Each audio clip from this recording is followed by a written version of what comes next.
পাগলু পাগলু মুভিটি মুক্তি পেয়েছিল ৩ জুন ২০১১ সালে। আর এই সিনেমাতে অভিনয় করেছিলেন দেব, কোয়েল মল্লিক, রজতাভ দত্ত, পার্থ ও আরও অনেকে। সিনেমাটা অ্যাকচুয়ালি লাভ স্টোরি মুভি, তো যেখানে কোয়েল মল্লিকের সঙ্গে দেব অর্থাৎ এই সিনেমার অ্যাক্টর তার সঙ্গে কিন্তু সম্পর্ক তৈরি হয়, দিয়ে সেই সম্পর্কের জন্য তাকে অনেক কষ্ট করতে হয়।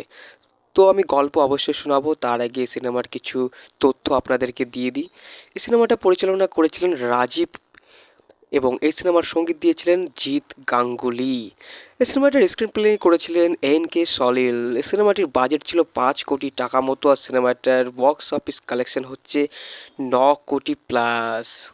তো ভিউয়ার্স, আমি আগেই বলেছি এই সিনেমাতে আছে কিছু ইমোশনাল ব্যাপার, আর সেটা হচ্ছে প্রেমের জন্য। তবে এই সিনেমাতে আছে কিছু সুন্দর সুন্দর গান এবং কিছু অ্যাকশন দৃশ্য। অ্যাকশন দৃশ্যগুলো কিন্তু বেশ অন্য লেভেলের ছিল ২০১১ সিনেমা হিসাবে। মুভিগুলোর যে গানগুলো বেরিয়েছিল, গানগুলো মনে হয় আজও অনেকে বেশ মনোযোগ দিয়ে শোনে। থোড়া সা কার লে রোমান্স, এই গানটি কিন্তু আমার মনে সবথেকে বেশি হিট হয়েছিল এই সিনেমায়। তো চলুন দেরি না করে সিনেমার গল্পটি দেখা যাক। সিনেমার গল্পে দেখা যায় এক গরিব ঘরের ছেলে দেব, সে কিন্তু একটা মেয়েকে পছন্দ করে, আর সে মেয়েটি কিন্তু আমেরিকায় থাকা গভর্নরের মেয়ে, আর সে কিন্তু একটা অন্য লেভেলের মেয়ে।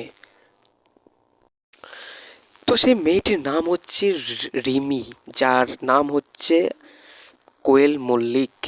আর সে ছেলেটি হচ্ছে দেব, যার ক্যারেক্টার নামও হচ্ছে দেব।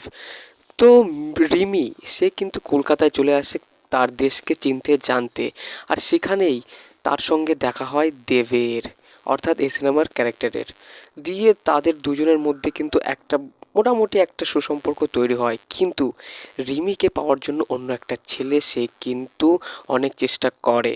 যাই হোক, সেই ছেলের সঙ্গে রিমির কিন্তু একটা ভালো সম্পর্ক থাকে, কিন্তু দেব অর্থাৎ এই সিনেমার ক্যারেক্টার সে কিন্তু রিমিকেও পেতে চায় আপনভাবে।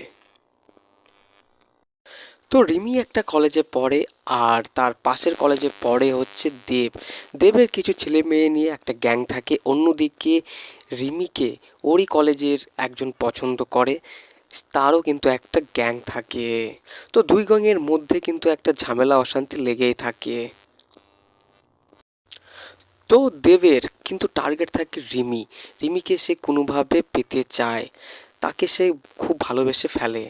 অন্যদিকে রিমিরই কলেজের একজন ছেলে, আমি বলেছিলাম, সেও কিন্তু রিমিকে পেতে চায়। তো ভিউয়ার্স, রিমির কলেজে পড়া সেই ছেলেটি মিথ্যা বার্থডের পার্টির ব্যবস্থা করে একটা জায়গায়।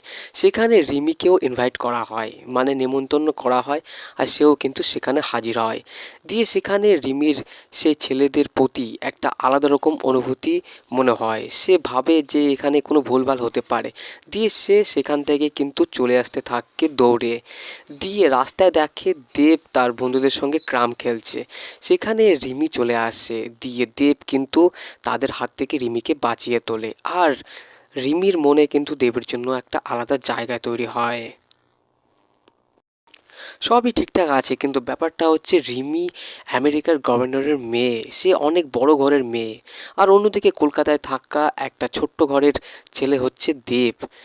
তো রিমি কিন্তু দেব থেকে অনেকটাই সব দিক থেকে বড়, কিন্তু তবুও রিমি কিন্তু নিজেকে বড় ভাবে না দেবের পাশে। সে কিন্তু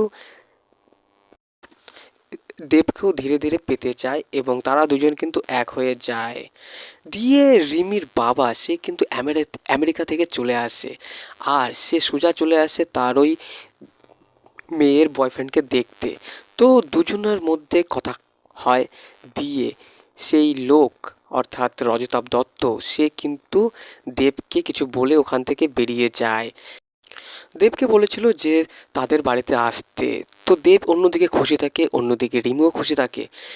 তো দেব চলে আসে রিমিদের বাড়িতে, বাড়ি গিয়ে দেখে ওরা কেউ নেই, ওরা এয়ারপোর্টে চলে গেছে। মানে রিমিকে নিয়ে রিমির বাবা আমেরিকায় চলে যাবে রিমিকে ধাপ্পা দিয়ে। আর দেব চলে আসে এয়ারপোর্টের মধ্যে দিয়ে রিমির বাবার সঙ্গে অর্থাৎ রজতাভ দত্তের সঙ্গে দেবের কিন্তু এয়ারপোর্টের মধ্যে কথা কাটাকাটি চলে। দিয়ে দেব কিন্তু একা পড়ে যায় আর রিমির বাবা রিমির মাকে নিয়ে চলে যায় আমেরিকায়। কিন্তু দেবও বসে থাকে না, সে অনেক কষ্ট করে পাসপোর্ট জোগাড় করে ভিসা ব্যবস্থা করে সেও আমেরিকায় পাড়ি দেয়। কিন্তু তার ভালোবাসা পাওয়া তার কাছে অতটা সহজ হয়ে যাচ্ছিল না। অনেক সমস্যার মধ্যে দিয়ে সে তার ভালোবাসার মানুষটার কাছে পৌঁছায়। দিয়ে বড় সমস্যা হয়ে দাঁড়ায় রজতাভ দত্তর জন্য। দিয়ে দেব সে কিন্তু রিমির বাবার সঙ্গে অর্থাৎ রজতাভ দত্তের সঙ্গে একটা গেম খেলে। কিছু ঘন্টার মধ্যে যদি রিমিকে দেবকে ধরতে পারে তাহলে রিমিকে ছেড়ে দিয়ে সে চলে যাবে, এরকম একটা ব্যাপার থাকে। তো রিমি আর দেব তারা কিন্তু পালিয়ে বেড়াতে থাকে রিমির বাবার লোকদের কাছ থেকে। দিয়ে কিন্তু রিমির বাবার লোকজন তাদেরকে ধরতে পারে না। পরে দেবকে দেখে দেবের উপরে অ্যাটাক হয় রিমির বাবার লোকের, দিয়ে অনেক মারধরের ব্যাপার থাকে। দিয়ে অবশেষে রিমিকে দেব আমেরিকায় রেখে দিয়ে চলে আসে কলকাতায়। দিয়ে রিমির ভালোবাসা রিমির বাবা মা বুঝতে পেরে রিমিকে নিয়ে চলে আসে কলকাতায়। দিয়ে দেবের হাতে রিমিকে তুলে দেয়। বন্ধুরা, এই সিনেমা এখানে শেষ হয়ে যায়। তো ভিউয়ার্স, এই সিনেমাটা পরিচালনা করেছিলেন রাজীব বিশ্বাস আর এই সিনেমাটার সঙ্গীত দিয়েছিলেন জিৎ গাঙ্গুলি। ভিডিওটি ভালো লাগলে লাইক কমেন্টস করবেন।